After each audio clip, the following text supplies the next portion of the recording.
Hello guys, welcome back to my YouTube channel and I hope you all are doing great. So आज के इस video में हम करने वाले हैं chit chat get ready with me. तो मैं कुछ ये वाला मेकअप लुक क्रिएट करने वाली हूँ एंड साथ ही साथ हम बात करने वाले हैं विजन बोर्ड के अपडेट के रिगार्डिंग। एंड 6 मंथ्स हो चुके हैं तो मैंने सोचा कि मैं आपको अपडेट दे दूं कि विजन बोर्ड के अकॉर्डिंग काम चल भी रहा है कि नहीं। So yes, if you guys are interested then please keep on watching and without wasting any time let's get started. So guys, here is my vision board and one by one करके हम discuss करेंगे कि हम इस vision board में कहाँ तक पहुंचे हैं। So there are so many things, जैसे कि YouTube monetization, then subscribers count, फिर सेविंग्स, लग्जरी मेकअप प्रोडक्ट, बहुत सारी इसमें चीजें हैं जो मैंने इस साल के विजन बोर्ड लगाई थी एंड मैं आप लोगों के साथ डिस्कस करूंगी क्या क्या चीजें ऑन प्रोसेस हैं और क्या क्या मैंने अचीव कर लिया है। ईच एंड एवरीथिंग हम इस वीडियो में डिस्कस करेंगे। सो मैं एक ट्रांजिशन वीडियो शूट करने वाली हूँ, उसके लिए मैं रेडी हो रही हूँ एंड आप देख सकते हो रेड कलर का गाउन पहना है एंड कुछ रेड कलर के हिसाब से ही मैंने नेल्स भी वेयर किया है। तो बेसिकली ये चेरी नेल्स हैं एंड कितने सुंदर लग रहे हैं। So if you are interested purchase करने के लिए या सीखने के लिए, so you can DM me here. अब हम फटफट से मेकअप लुक स्टार्ट करते हैं क्योंकि आज बहुत ज्यादा शूट करना है, बहुत ज्यादा शूट करना है। तो फर्स्टली एक बेसिक पॉइंट से स्टार्ट करती हूँ कि ये जो विजन बोर्ड है, टू बी वेरी ऑनेस्ट, मैंने ना क्रिएटर्स लोगों का देखा था एंड उनको देख के मैंने सोचा कि मुझे भी बनाना है, अच्छा लगेगा, ट्राई करके देखती हूँ। एंड मुझे नहीं पता था कि ये विजन बोर्ड इतना हेल्पफुल होने वाला है। जैसे कि मेरे पूरे साल भर के क्या गोल्स होंगे, सारी चीजें मैं अपने डायरी में मेंशन करती थी, बट डायरी में लिखने से एक प्रॉब्लम क्या होती है कि वो बंद होकर एक जगह पड़ी रहती है और मैं हर बार तो वो पेज खोल खोल के चेक नहीं करूंगी। जो मुझे इंपॉर्टेंट काम है डायरी में, मैं वो पेजेस चेक करूंगी। अपने साल भर के गोल्स तो मैं बार बार नहीं देखूंगी। बट विजन बोर्ड से मुझे एक फायदा ये मिला कि जितनी भी मैंने ट्यूटोरियल्स देखे थे विजन बोर्ड कैसे बनाना है, तो उसमें से लिखा था कि आपको एटलीस्ट पूरे दिन में 5 मिनट जो है विजन बोर्ड के ऊपर इन्वेस्ट करना है। But to be very honest, मैं 5 मिनट नहीं दे पाती हूँ अपने विजन बोर्ड पे। मतलब पूरे दिन में मुझे वो चीज याद ही नहीं रहती है कि हाँ मुझे विजन बोर्ड के साथ टाइम इन्वेस्ट करना है। बट जब मौका मिलता है तब मैं वो चीज करती हूँ। बट मैंने एक चीज मेक श्योर की है कि विजन बोर्ड में ऐसी जगह पे रखूं जहां पे मेरा नजर बार बार जाते रहे।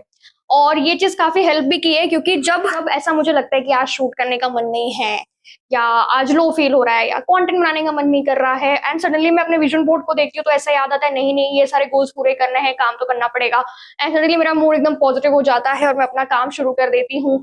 या फिर अगर कभी मैं ऐसे बैठी हुई हूँ, कुछ है नहीं दिमाग में काम को लेकर कुछ भी चीजें, एंड सडनली अपने विजन बोर्ड को देखे तो भी मुझे क्लिक करता है कि हाँ ये चीज करना बाकी है, ये साल ये करना बाकी है, चलो ठीक है प्रोसेस में लगते हैं। तो ये सारी चीजें हैं जो विजन बोर्ड ने काफी हेल्प की है और विजन बोर्ड बनाना मैं कंटिन्यू रखूंगी भी, यानी कि 2026 के लिए भी हम विजन बोर्ड बनाएंगे। एंड आई वाज लाइक कि 6 मंथ्स तो हो चुके हैं, ये साल स्टार्ट हुए, तो मुझे विजन बोर्ड के रिगार्डिंग डिस्कशन कर लेना चाहिए। एंड इन शॉर्ट ये एक तरीके का लाइव अपडेट वीडियो भी बोल सकते हैं।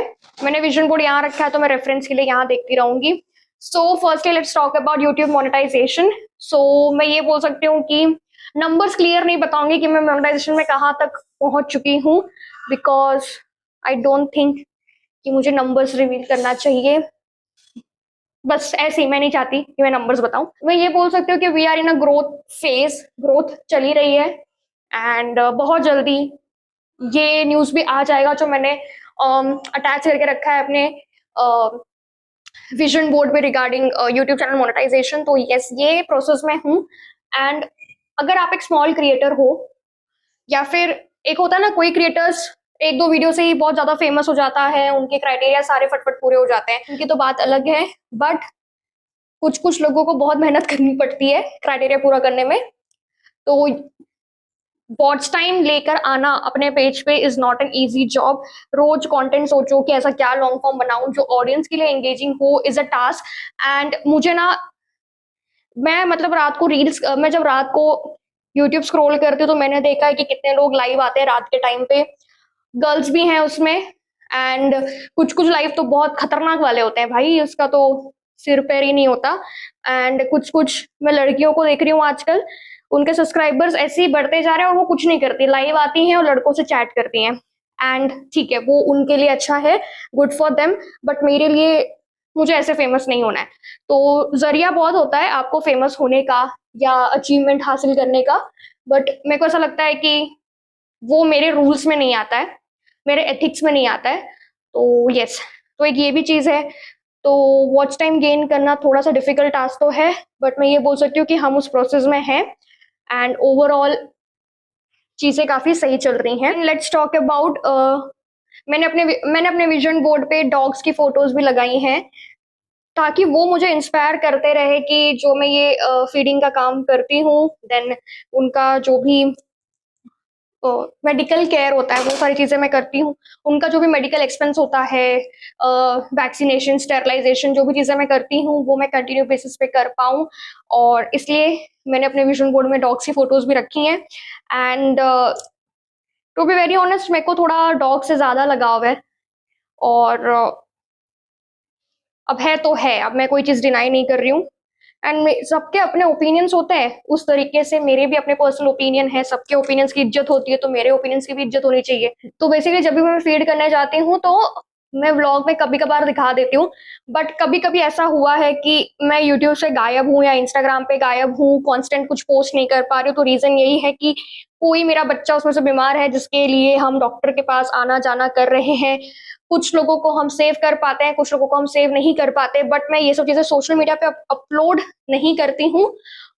बस ऐसे जो उनका फीडिंग है, मेडिकल केयर एक्सपेंसेस जो भी है, वो सारी चीजें बहुत अच्छे से हो रही हैं, and I am very much happy and grateful कि मैं और मेरी फैमिली ये चीजें कर पा रहे हैं। सो यस, ये भी एक टिक मार्क ही समझो आप, ये बहुत अच्छे तरीके से हो रहा है। Also I don't know why people have so much of problem with dogs. मतलब जब मैं फीडिंग करने जाती हूँ, बहुत ज़्यादा नहीं, बट कभी-कभार ऐसी चीज़ें होती हैं कि आप यहाँ खाना मत दो, यहाँ गंदा हो जाता है, यहाँ ये मत करो, वहाँ वो मत करो। एंड उसी रोड पे इतने कचरे होते हैं कि इंसान के चलने की जगह नहीं है। पूरा ब्लेम किस पे आता है? डॉग्स पे आता है कि आप खाना देते हो, इस वज़ह से वो एरिया गंदा होता है। तो ये तो मेरे को नहीं लगता कभी चीज़ें खत्म होंगी। तो ये सब चीज़ के साथ-साथ ही फीडिंग का जो जर्नी है वो चालू रखना पड़ेगा। बट अगर मैं ओवरऑल बात करूँ तो everything is going fine. Next, मैंने अपने विजन बोर्ड पे एक फोटो रखी थी जो कि थी हुडा ब्यूटी की। तो हुडा ब्यूटी का लोगो मैंने चिपकाया था, एंड मुझे सोचा कि मुझे हुडा ब्यूटी का कोई तो प्रोडक्ट लेना है, और फिर मैंने अपने लिए परचेज किया था हुडा ब्यूटी का loose powder. This is the loose powder जो मैंने परचेज किया था, and to be very honest I am just loving it. और साल में मैंने एक ही सोचा था कि एक ही लग्जरी मेकअप प्रोडक्ट परचेज करूंगी। मैंने ये मिनी वर्जन परचेज किया था ताकि मुझे ट्राई करना था कि ये कैसा वर्क करेगा मेरे स्किन पे, but I am just loving it. और साथ ही साथ मैं कभी कभी ये लैक्मे का लूज पाउडर भी यूज करती हूँ, दोनों ही मुझे अच्छा लगता है। 2026 में मुझे लग्जरी में ऐसा क्या परचेज करना है वो मैंने सोच तो लिया है, बट मैं अभी रिवील नहीं करूंगी, अब वो 2026 में रिवील किया जाएगा, एंड उसको परचेज करने के लिए मेहनत किया जाएगा। देन मैंने लिखा था कि मुझे क्लियर स्किन चाहिए, ठीक है, बट स्किन मेरी क्लियर होती है, फिर उसमें पिंपल आ जाते हैं, फिर एक्ने मार्क्स रह जाते हैं, तो वो तो चीज़ मैं अभी भी डील कर रही हूँ। एंड अभी मैंने एक सीरम ऑर्डर किया है, अब उसको ट्राई करके देखते हैं, कुछ डिफरेंस आता है तो अच्छी बात है। देन मेरा ये गोल था कि इस साल मुझे एंड करना है 10K सब्सक्राइबर्स पे ऑन यूट्यूब, एंड अभी मेरे 4000 सब्सक्राइबर्स हो चुके हैं। सो लेट्स सी मैं कहाँ तक पहुँचती हूँ। और मैं ये बोल सकती हूँ कि ग्रोथ तो हुआ है, क्योंकि मैं एग्जैक्टली यहाँ पे एक पिक्चर अटैच कर दूंगी कि दिसंबर 31 या जनवरी 1 में मैंने एक स्क्रीनशॉट लेके रखा था, तब मेरे इतने सब्सक्राइबर्स थे, एंड अब मेरे इतने सब्सक्राइबर्स हो चुके हैं।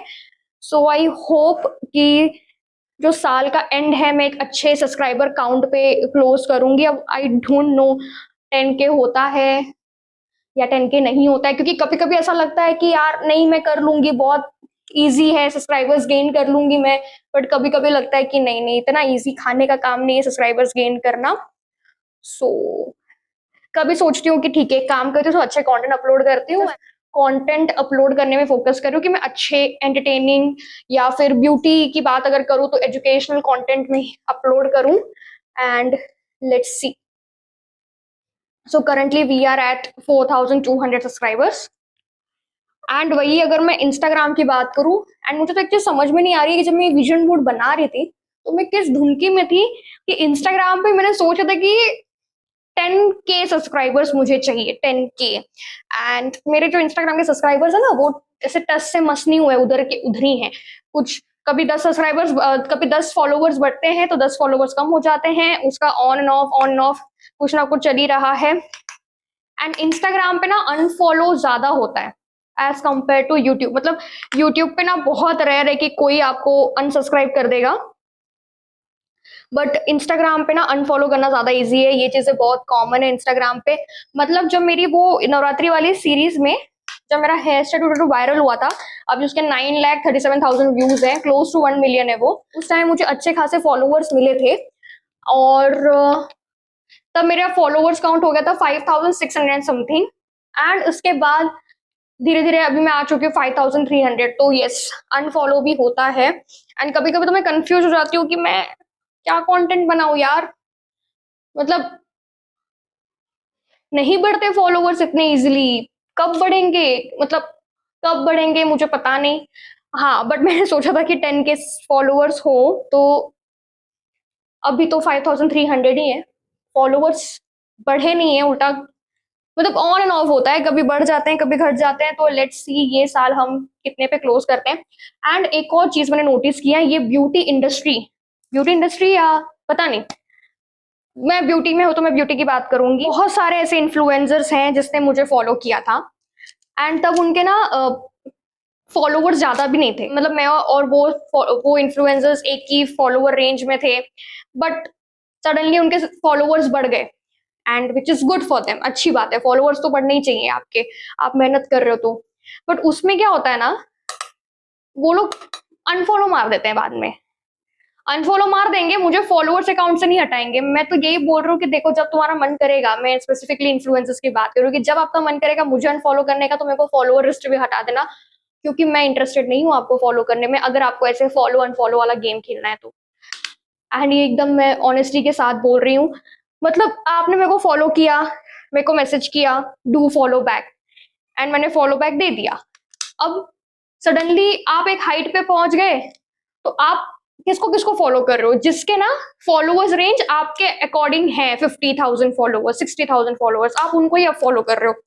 अब आप हम ऐसे छोटे रेंज वाले फॉलोअर्स को फॉलो नहीं कर रहे हो, तो ये तो मुझे समझ में ही नहीं आता है। और अगर कोई ऐसा सोच भी रहा है ना, तो मुझे फॉलोअर्स के अकाउंट से भी हटा दो यार, मैं क्यों आपको फॉलो करूं, मेरे को कोई इंटरेस्ट नहीं है। बट इस इंडस्ट्री में ये चीजें बहुत ऐसे कॉमन है। सो आपको इस चीज के साथ भी डील करना है।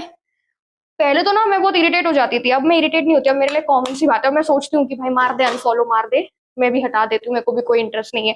तो एक तरह से शायद मेरा काम भी आसानी हो जाता है। Then let's talk about financial growth and SIP, मतलब ओवरऑल सेविंग्स के बारे में बात करते हैं। सो एज कम्पेयर टू 2024, 2025 में मैंने ज्यादा पेड कोलैब्स किए हैं। मतलब पहले मुझे पेड कोलैब्स इतने नहीं आते थे, बट अब मुझे पेड कोलैब्स आते हैं। So I am very much grateful and I am thankful. इसका मतलब ये भी मैं समझ सकती हूँ कि कहीं ना कहीं मेरा काम ब्रांड को पसंद आ रहा है, और कहीं ना कहीं मैं बोल सकती हूँ कि अगर मैं नंबर से अपने आप को जज करूँ तो मुझे तो लगेगा कि चीजें स्टक हैं। बट जो क्वालिटी कंटेंट मैं बना रही हूँ, मैं पहले कैसे कंटेंट बनाती थी अब मैं कैसे कंटेंट बना रही हूँ, अगर वैसे जज करूँ तो मैं काफी इंप्रूव कर रही हूँ अपने आप को। मैं अभी भी नहीं बोल रही हूँ कि सबसे बेस्ट कंटेंट मैं ही बनाती हूँ, बट मैं अपने आप से अपने आप को कंपेयर करूँ तो मुझे ऐसा लगता है कि हाँ, मेरा ग्रोथ हुआ है कंटेंट क्रिएशन में। एंड रिगार्डिंग सेविंग्स, तो हाँ, जो भी मेरे पे आउट्स वगैरह आते हैं उसको मैं डिवाइड कर लेती हूँ मेरे खर्चे में, देन मेरी सेविंग्स में। तो वो चीजें भी अच्छे से चल रही हैं, मंथली चलती रहती है, उसमें कुछ भी एज सच प्रॉब्लम नहीं आया कभी। देन अपने विजन बोर्ड में मैंने ना छोटे छोटे ऐसे स्टिकर्स अप्लाई किए थे, जैसे कंसिस्टेंसी, ये सारी चीजें। तो जहां तक मुझे लगता है कि मैं कंसिस्टेंट तो हूँ, मतलब डेली मैं शॉर्ट्स डालती हूँ, डेली मैं इंस्टाग्राम पे रील्स अपलोड करती हूँ, एंड तो पूरा कोशिश करती हूँ कि मैं कंसिस्टेंसी जो है वो मेंटेन रखूँ, मतलब मैं गायब नहीं हो जाऊं। हाँ, ये होता है कभी कभी कि जब मैं लॉन्ग फॉर्म कंटेंट बनाती हूँ तो वो कभी कभी डिले हो जाता है उसको अपलोड करने में। जैसे कि ये जो वीडियो मैं आज शूट कर रही हूँ, और मतलब 4 to 5 डेज हो चुके हैं कि मैंने कोई लॉन्ग फॉर्म कंटेंट यूट्यूब पे नहीं डाला है। रीजन यही है कि मुझे समझ में नहीं आ रहा मैं क्या डालूं, एंड वीडियोस के चक्कर में ना मुझे खर्चा नहीं करना है कि चलो ठीक है, जैसे मुझे पता है हॉल वीडियोस चलते हैं, और मैंने पोल भी डाला था, तो मैं मीशो ज्वेलरी हॉल पे काम कर रही हूँ। मैंने एक साथ सारे प्रोडक्ट्स परचेज नहीं किए, बट मैं धीरे धीरे अपने रिक्वायरमेंट के हिसाब से प्रोडक्ट्स परचेज कर रही हूँ, क्योंकि अगर मैं एक साथ प्रोडक्ट्स परचेस कर लूँ एंड मैं इसको यूज नहीं कर पाऊँ तो उसका कुछ मतलब नहीं होगा। तो बस वॉच टाइम इंक्रीज करने के लिए और अपना व्यूज इंक्रीज करने के लिए मैं ऐसे इम्पल्सिव बाइंग नहीं कर सकती। तो वो बहुत सारी चीजें बैलेंस आउट करनी पड़ती हैं। तो इसलिए ना मैं सोचती हूँ कि बिना खर्चा किए भी कुछ कंटेंट बन सकता है। जैसे जहां मुझे प्रोडक्ट रिव्यू करना होता है वहां मैं खर्चा करती हूँ, बट उसके अलावा कभी कभी मैं ट्राई करती हूँ कि बिना खर्चा किए मैं कौन से ऐसे ऑर्गेनिक कंटेंट बना सकती हूँ जो ऑडियंस के लिए हेल्पफुल हो। प्लस अभी नवरात्रि आने वाली है एंड दिवाली आने वाला है, मतलब धीरे धीरे सारे फेस्टिवल्स अभी आने वाले हैं। तो एक उस चीज का भी एक नर्वसनेस है कि अब कैसे बनाऊं, क्या ऐसा खरीद लूं कि मैं अच्छी वीडियोस बना पाऊं, कौन से ज्वेलरी में इन्वेस्ट करूं, कौन से कपड़ों में इन्वेस्ट करूं एक्चुअली। एंड इसी से मुझे एक चीज और याद आई कि जब मैंने अपना नवरात्रि कंटेंट बनाया था तो उस टाइम पे मुझे ऐसे फीडबैक्स यही आए थे कि मैंने तो सिर्फ एक ही ब्लैक टॉप में अपना सारा नवरात्रि कंटेंट बना लिया। मेरे पास दो ऑप्शन थे, या तो मैं कपड़ों में इन्वेस्ट करती जो मैं दोबारा कब यूज करती मुझे नहीं पता, एंड मैं कंटेंट नहीं बनाती क्योंकि मेरे पास तो एक ही ब्लैक कपड़ा है, या तो जो मेरे पास रिसोर्सेज है उसी में मैं कुछ DIY ट्राई कर लूं एंड हैक्स टाइप कुछ ट्राई कर लूं कपड़ों को लेकर और मैं कंटेंट शूट करूं। तो दोनों में से मुझे ये ऑप्शन ज्यादा अच्छा लगा कि जो मेरे पास है मैं उसी में ट्राई करती हूँ। और कपड़े हैं तो ठीक है ना, रिपीट तो करूंगी ना, बार बार थोड़ी खर्चा करूंगी मैं, और मुझे कपड़े रिपीट करने में कोई प्रॉब्लम नहीं है। इवन मेरे पास अच्छे अच्छे कपड़े होने के बाद भी जिस कपड़े पे मैं ज्यादा कंफर्टेबल होती हूँ मैं वही कपड़ा बार बार पहनती हूँ, इवन शूट्स के लिए भी। तो मेरे लिए इंपॉर्टेंट ये है ना कि मैं कंटेंट अच्छा बनाऊं, मेरा makeup beauty then hair style वगैरह कंटेंट बनाती हूँ तो वो अच्छे से डिलीवर होना चाहिए। तो मेरा मेन एम वही है। बट अब ऐसा तो नहीं कि मैं बिल्कुल खर्चा करूंगी ही नहीं, कंटेंट अच्छा बनाने के लिए कुछ ना कुछ खर्चा तो करना पड़ेगा। इसलिए मैं अभी वेट कर रही हूँ कि रुको नवरात्रि दिवाली सब आने दो एंड उस हिसाब से मैं खर्चे करूंगी। तो let's see. And to be very honest मैं बहुत ज्यादा नर्वस हूँ नवरात्रि कंटेंट को लेकर, क्योंकि कंफ्यूजन तो है मुझे कि अब ऐसा क्या बनाना चाहिए जो ऑडियंस को पसंद आए, एंगेजिंग हो, हेल्पफुल हो। सो लेट्स सी इस साल मैं क्या बनाती हूँ। सो हम बात कर रहे थे कंसिस्टेंसी की। सो यस, फिलहाल तो बहुत अच्छे से मैं मैनेज कर पा रही हूँ कंसिस्टेंट रहना। नेक्स्ट जो मेरे विजन बोर्ड में है वो है पासपोर्ट। अभी तक मैं उस प्रोसेस में नहीं लगी हूँ, बट आफ्टर 2 to 3 मंथ्स मैंने प्लान किया है कि मैं उस प्रोसेस में लग जाऊंगी। ओके, तो थोड़ा सा आई मेकअप मैंने ऑफ कैमरा ही कर लिया क्योंकि कंसंट्रेशन चाहिए था मुझे। And now let's talk about workout. साल की शुरुआत में मेरा वर्कआउट इतना अच्छे से नहीं हो पा रहा था ड्यू टू सम रीजंस। मैं काफी इनकंसिस्टेंट थी एंड मुझे सब लग रहा था कि यार वर्कआउट स्टार्ट हो पाएगा कि नहीं, बट थैंकफुली अब चालू हो चुका है एंड मैं अपने वेट लॉस जर्नी में हूँ। तो अभी मैं एज सच एकदम स्ट्रिक्ट डाइट फॉलो नहीं कर रही हूँ, बट मैं मेक श्योर करती हूँ कि 3 मील जो होता है वो मैं प्रोटीन अच्छे से उसमें लूँ और पोर्शन कंट्रोल करूँ। बट कभी कभी अगर फ्रेंड्स के साथ बाहर जाना हुआ तो फिर मैं बाहर खा भी लेती हूँ। बट हर चीजें सोच समझ के चल रही हैं, एकदम स्ट्रिक्ट डाइट पे नहीं हूँ, बट धीरे धीरे मुझे स्ट्रिक्ट डाइट पे भी आना है। एंड ओवरऑल वेट लॉस में भी काफी चेंजेस आ रहा है, बट नंबर वाइज मैं अभी आप लोग को डिस्क्लोज नहीं करूंगी, ये हम साल के एंड में ही डिस्कस करेंगे। क्योंकि मैंने अपने आप को ना एक टारगेट देके रखा है कि मुझे ये पर्टिकुलर वेट में आना है, मैंने खुद को ये टारगेट दिया है। तो लेट्स सी साल के एंड में मेरा वेट क्या होता है। और मेरा ऑलमोस्ट मेकअप लुक कंप्लीट हो चुका है, बस लिपस्टिक अप्लाई करनी है, तो मैं ऑफ कैमरा लगा के आप लोग से मिलती हूँ। Okay guys, so this is the complete look and यही थे कुछ टॉपिक्स जो मेरे विजन बोर्ड में थे एंड मैंने सारे अपडेट्स दे दिए कि क्या क्या चीज वर्क इन प्रोग्रेस है एंड क्या चीजें कंप्लीट हो चुकी हैं। सो यस, आई होप आपको ये chit chat get ready with me and vision board update वाली वीडियो पसंद आई होगी। एंड अगर आपको मेरी ये वीडियो पसंद आती है then don't forget to like share subscribe my YouTube channel and till then see you in the next video.